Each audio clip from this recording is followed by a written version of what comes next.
మంత్రి అనగాని సత్యప్రసాద్ దర్శించుకున్నారు. ఈ రోజు ఉదయం నైవేద్య విరామ సమయంలో స్వామివారిని దర్శించుకుని మొక్కులు చెల్లించుకున్నారు.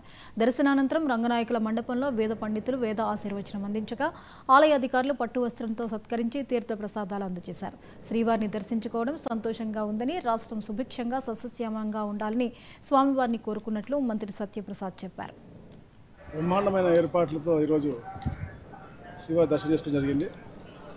రాష్ట్రం సుభిక్షంగా ఉండాలి, సస్యశ్యామలంగా ఉండాలని కోరుకుంటూ మేము ఏదైతే హామీలు ఇచ్చామో అన్నీ కూడా ఒకటి తర్వాత అన్నీ పూర్తి చేసుకుంటా ఉన్నాం.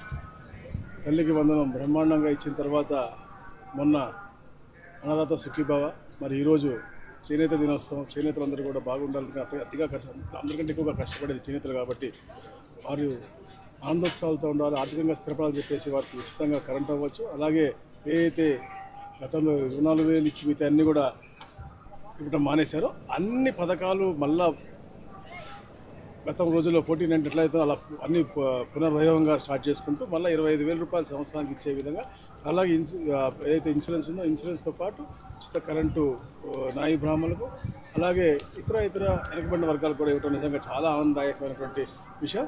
ఇవన్నీ కూడా ఒక మంచి వాతావరణం ఈ రాష్ట్రంలో. గత పాలకులు ఏదైతే ఈ రాష్ట్రానికి అందరినీ కూడా తరిమి వేసే పరిస్థితుల్లో మనం చూసామో, ఈరోజు మళ్ళీ అన్నీ కూడా ఆకర్షించుకుంటూ మళ్ళీ వెళ్ళి అందరికి కూడా ఈ రాష్ట్రంలో సురక్షితంగా వాళ్ళు వ్యాపారాలు పెట్టుబడులు చేయొచ్చు. మళ్ళీ రాబోయే రోజుల్లో